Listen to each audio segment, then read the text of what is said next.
It's Tuesday, June 25. In the headlines, Transport Minister says road fatality numbers unacceptable. In business news, JN executive calls for rent-to-own policy in real estate. Regionally, new air service to link St. Croix and Nevis. In sports, Jamaican athletes set to participate in the Paris Olympics to get funding from the government. This is the news on PBC Jamaica. I'm Simone Absalom Gale.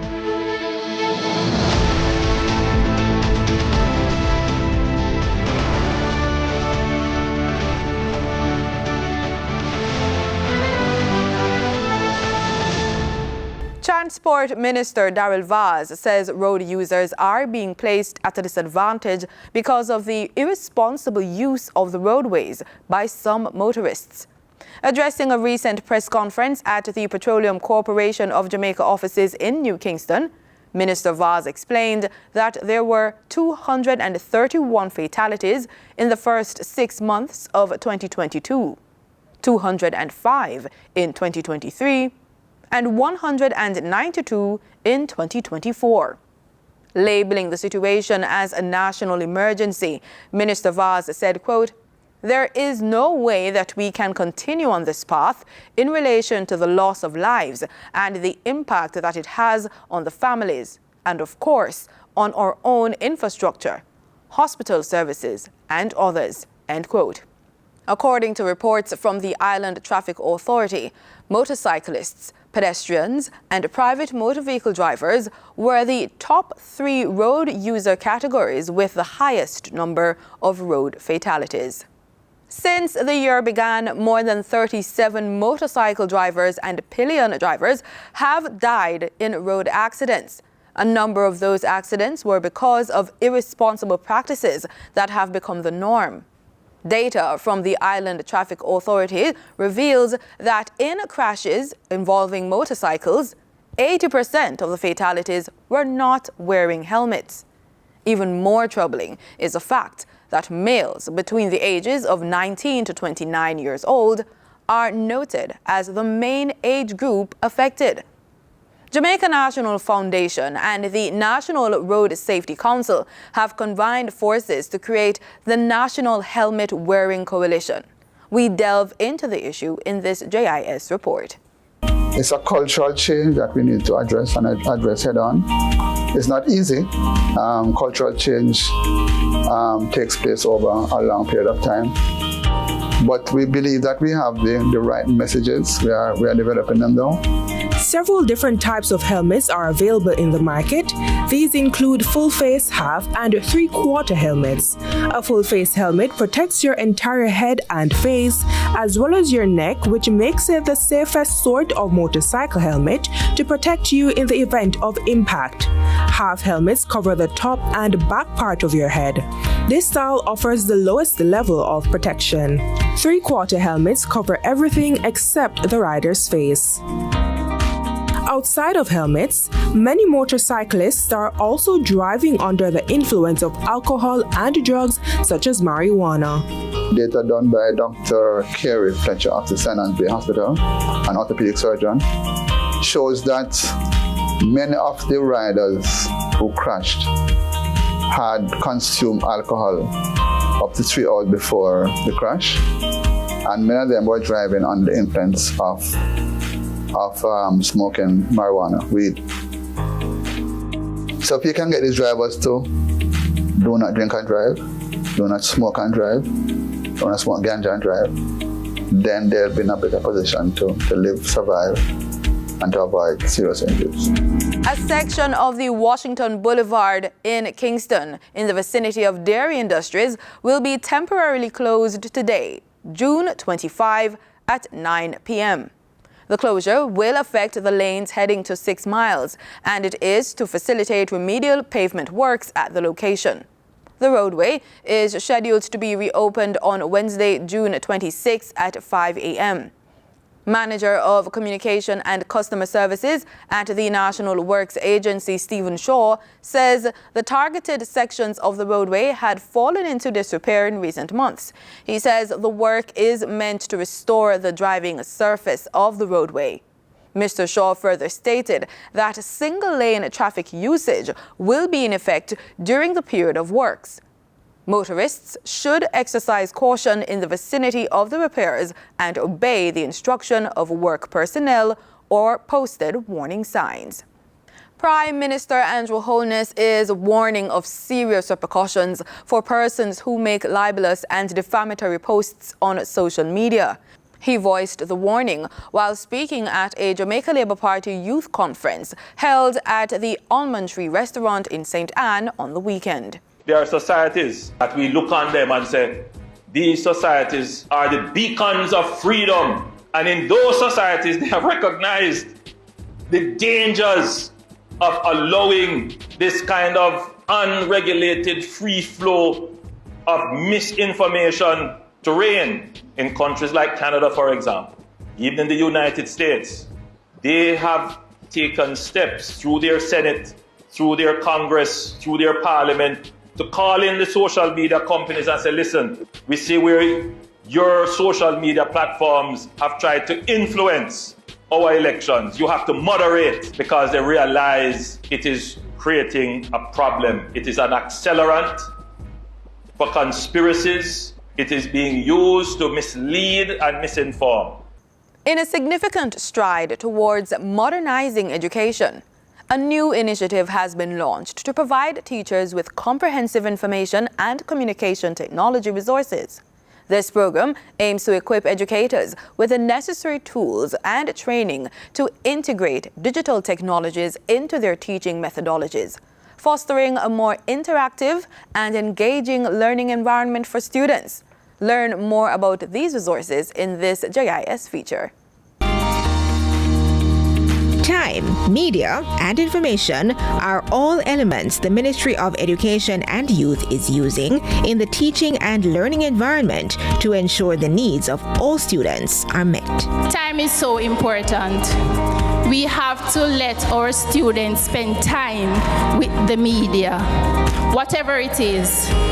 So we have to present the information in different medias, and then give them the opportunities to spend time with the information. So don't feel you're overloading them. Give them the information. Don't let it be that they are in need of some information or content and it's not available. You did not expose them to it. Ensure that you utilize all the resources that we are presenting and give the students as much practice, engagement to spend time with the information so that they will get it, they will learn it.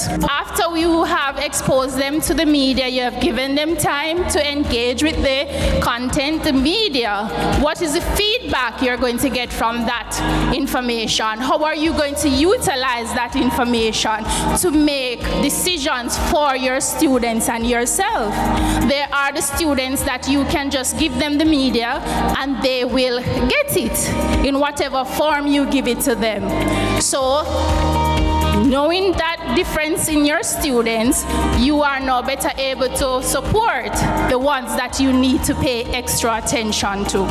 First, we want to look at our Google Workspace. It provides you with tools for collaborating class, and some of those tools are their Classroom, your Google Classroom, your Google Docs, your Google Sheets, slides, and it also helps you to communicate.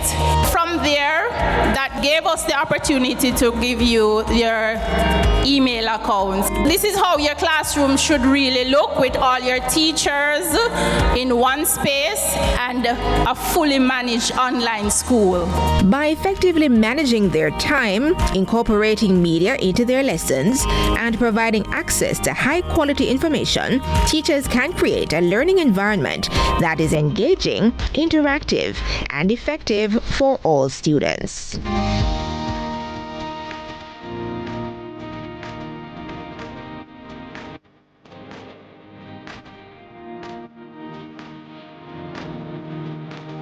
Did you know that putting on your sunglasses is one of the ways to protect your eyes from cataract?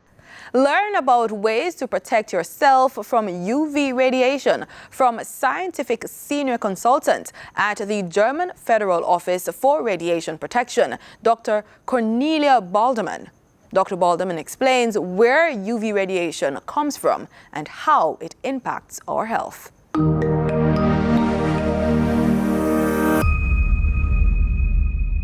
Where do UV rays come from? UV or ultraviolet radiation is coming from the sun, but also it can be artificially generated, for example, in sunbeds.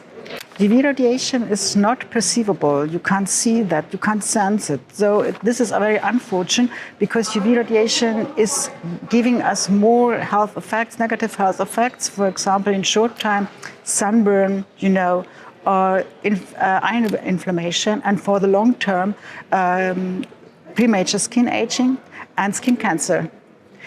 Also cancer of the eyes. UV radiation is classified as carcinogenic to humans. Why? Because UV radiation is damaging DNA, and too much UV is damaging too much the cells, so they can't repair this damage again. And therefore, these affected cells can degenerate to cancer cells. The only positive effect of UV radiation is the synthesis of vitamin D in our body. But this is happening simultaneously to the negative effects and before you are sunburned. So be careful about the sun exposure. So we're going to come back to vitamin D in a minute. Let's first talk about how we can protect ourselves from ultraviolet radiation. UV protection is very necessary, you heard, because of the skin cancer, for example, and especially for the children. But it's very, very easy. So do it like this. First, avoid UV exposure. Too much UV exposure means seeking shade, using an umbrella, or don't go even outside in the midday time. Secondly, what you can do is to cover you up. So use a bright broad-brimmed hat, use sunglasses for your eyes, as you showed before, use clothes and also shoes so that the body is protected.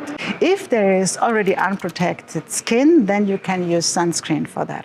So what about vitamin D? Aren't we concerned about vitamin D when we take all of these protective measures? Because we are supposed to go out and exercise and walk in the woods and out in the sun, right? Yeah, this is a good question because vitamin D is very important for our health.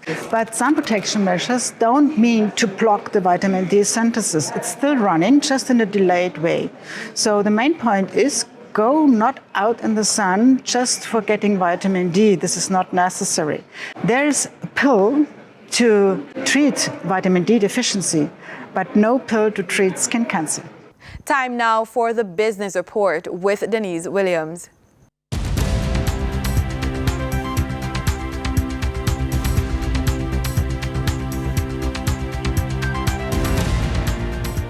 Good day, everyone, and thank you for joining us on the Business Report. I'm Denise Williams, your guide to the latest happenings in the world of business. Assistant General Manager and Chief Development Financing Officer at JN Group, Earl Samuels, has renewed a call for the government to look at implementing a rent-to-own policy to improve the prospect of home ownership for more citizens. The call comes amid increasing real estate prices, inflation, and an uptick in mortgage rates.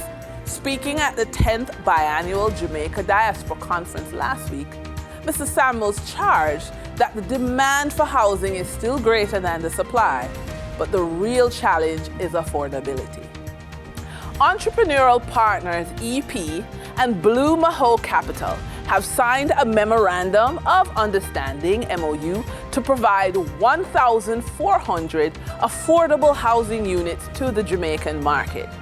So far, both companies have earmarked locations in the parishes of St. Thomas and St. Catherine to break ground for the construction of 1-bedroom, 2-bedroom, and 3-bedroom units in gated communities.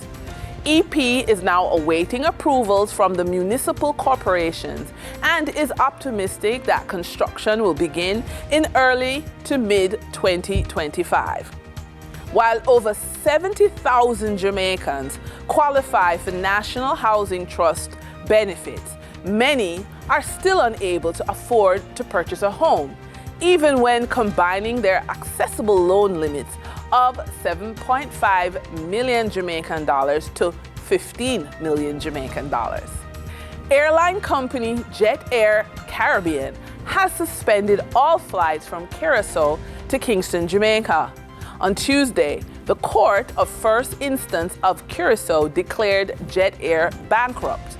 Jet Air was the sole airline based in Aruba, Curacao, and Bonaire, with jet aircraft operating scheduled flights connecting Curacao with Aruba, Bonaire, Jamaica, the Dominican Republic, Haiti, St. Martin, Suriname, and Colombia. Jet Air has reported losses of more than $1 million, resulting in Jet Air ceasing operations. During trading for the period June 24, 2024, the following companies represent the top 3 most active stocks that investors bought and sold on the Jamaica Stock Exchange. Deramont Trading Company Limited, with 31,197,380 units, amounted to 53.72% of the market volume in terms of sales. Sagicor Select Funds Limited Financial, with 3,753,146 units, amounting to 6.46% of the market volume in terms of sales. One Great Studio Company Limited, with 2,596,601 units, amounted to 4.47% of the market volume, changing hands between buyers and sellers. Over on the Twin Island Republic of Trinidad and Tobago Stock Exchange, trading on June 24, 2024, registered a volume of 488,282 shares, crossing the floor of the exchange valued at $7,093,024 Trinidad and Tobago dollars and 57 cents.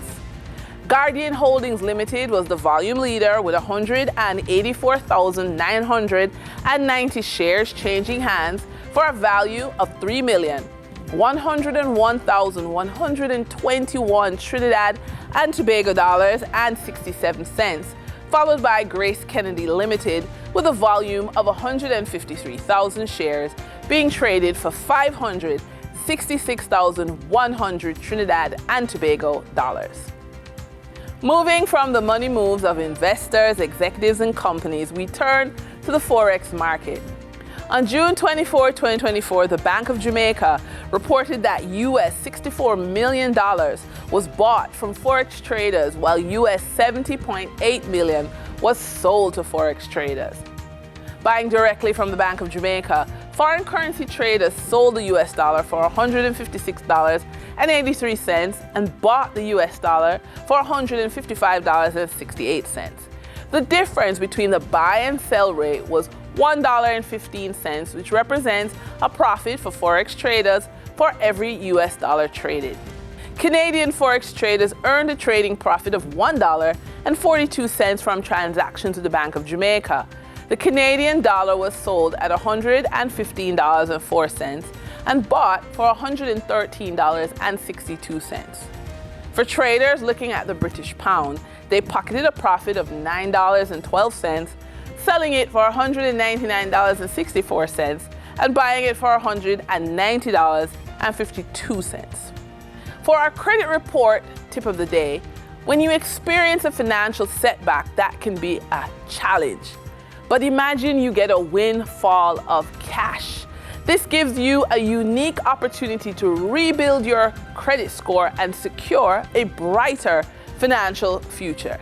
Here's a strategic step to make the most of this opportunity. Set aside a portion of this windfall of cash to establish or bolster your emergency fund. Aim for 3 to 6 months worth of living expenses. This safety net ensures you won't have to rely on credit in case of unexpected expenses. And with that, we wrap up today's business report. I'm Denise Williams. Appreciate your company. Stay well informed. Stay ahead of the curve. Until our next update, take care. In regional news, President and Chair of the Export-Import Bank, the Exim Bank of the United States, Rita Jo Lewis, says the recent signing of a $500 million MOU with the Finance Ministry will significantly benefit small businesses in Trinidad and Tobago. Sunil Lala reports. On June 18th, this country saw the signing of a mammoth US $500 million MOU between the United States Exim Bank and the Ministry of Finance for financial and technical support for several projects. And while the loan facility covers a wide range of projects including cybersecurity, maritime domain awareness, renewable energy, and national security, President and Chair of the Export-Import Bank, Exim Bank of the United States, Rita Jo Lewis, is particularly elated about the benefits to small businesses. We know that small business is the backbone of not only the economy here, but the economy in the United States. And XM has a long history of funding projects. And in fact, right here on the island, just between, I'd say, January and June, we have done over 2.2 million working with buyers who are purchasing goods and services to be exported back to the United States. So we want to see that number grow. And she said talks with and on the private sector during her visit has proven to be fruitful.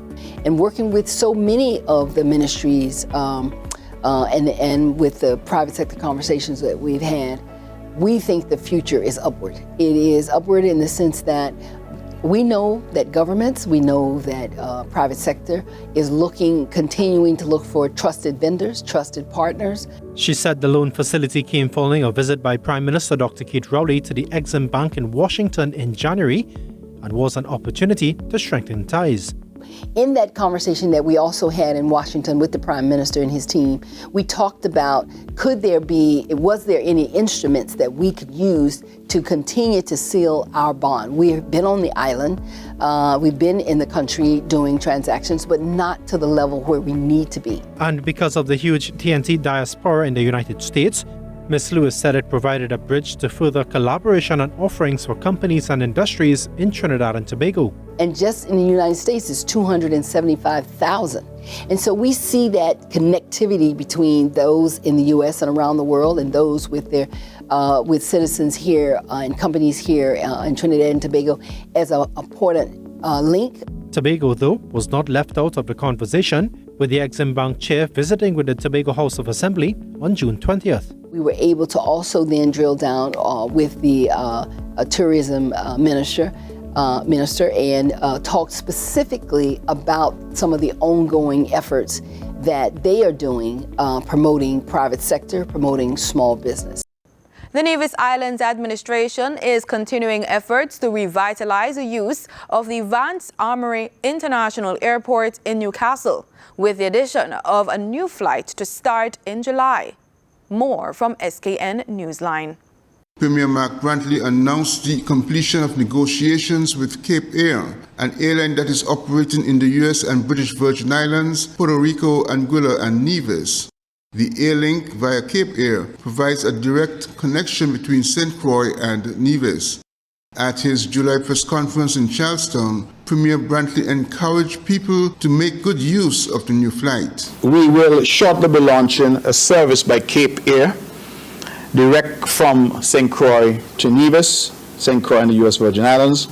That service will commence on July 12th. We do apologize for the late start, so to speak, but there were some negotiations that were necessary, and Cape Air indicated they needed time to load the flight. So that service will start on July 12th, and this route will offer convenient twice-weekly flights operating on Fridays and Sundays direct from the Henry E. Rolston Airport in St. Croix to the Nevis's Vance Armory International Airport. We anticipate, of course, that this will bring relief to many of our nationals who live in St. Croix and who have been trying to find a way to come home. As we know, for many years, Nevis was served by Coastal Air, and Mike had become quite famous. Everybody talked about traveling with Mike to and from St. Croix. Mike is no longer in business, and as a consequence of that, we have suffered. And so Cape Air will now take that up. Flights will be Fridays and Sundays starting on July 12th. And so all of those in St. Croix have been calling and have said that they want, of course, to get organized. We are urging them now to book and to keep those flights full. Please help us to fill those flights and to make that route a viable route into the Vance Amory Airport. So commencing on July 12th, we will have flights on Cape Air coming on Fridays and Sundays from St. Croix, Henry E. Rosen Airport to the Nevis's Vance Amory International. Currently, Cape Air is providing scheduled services between Nevis and St. Thomas, U.S. Virgin Islands. Cape Air has been operating since 1989 in the New England area of the United States and later expanded operations into the Caribbean. The airline is said to be well known for its convenient schedules and attention to customer service. Glenn Bart reporting for SK Newsline. In Antigua and Barbuda, officials at the University of the West Indies' Five Islands campus are emphasizing the potential benefits of artificial intelligence ahead of next month's groundbreaking conference. They say this technology could be incorporated into critical sectors of the country's economy. Theresa Goodwin reports. The University of the West Indies Five Islands campus, UWFIC, is well positioned to lead the Caribbean's adoption of artificial intelligence. This is the view of Dr. Curtis Charles, Director of Academic Affairs at UWFIC, as the tertiary institution prepares to host a major AI conference next month. Leading the AI adoption is not merely an option, but a strategic imperative that aligns the University of the West Indies' mission to drive innovation, economic development, and societal progress throughout the Caribbean. UWI's distinguished legacy in academic excellence and robust research infrastructure provides an unparalleled foundation for advancing AI technology. Dr. Charles was speaking during a live webinar on the theme AI in the Caribbean, Challenges and Opportunities. Professor of Computer Science at UWI, Professor Patrick Hussain, says that while the region produces bright students and there is a desire to have them remain here, opportunities remain scarce. One thing that is lacking in the region is data. All right, we haven't been collecting data, and even for those companies or institutions that have collected data, getting access to it tends to be an issue. And that's something we tend to, we have been working on ways of accumulating data. Senior Product Manager of Data Science and AI Infrastructure at Nevada, Torian Dyer, views AI as a multiple disciplinary set of tools which can be leveraged for great things. This advent of being able to talk with your data and have it talk back to you has really widened it to, everyone can interact with it, that democratization that we all have been talking about. The panel discussion was held on Thursday as a precursor to the AI conference, which will be held at the UWFIC campus from July 8th to 10th.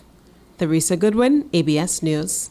In sports, Minister of Sport Olivia Babsy-Grange says athletes who make the national team for the Paris Olympic Games will be given financial assistance with their preparations going into the event. She made the announcement at a press conference at the JAAA's office ahead of this week's National Junior and Senior Championships. Athletes will be given $360,000 each. Meanwhile, there is an adjustment to the schedule of event as the men's 400 meters will have a first round and semi-final action on Thursday's opening day, with the finals scheduled for the second day on Friday at 8 p.m. This is to help to give the 4x400 meters relay team a last chance to qualify for the Olympics. And that's it for the news on PBCJ. You can follow us on our social media platforms at PBCJamaica. Remember, we are the People's Station.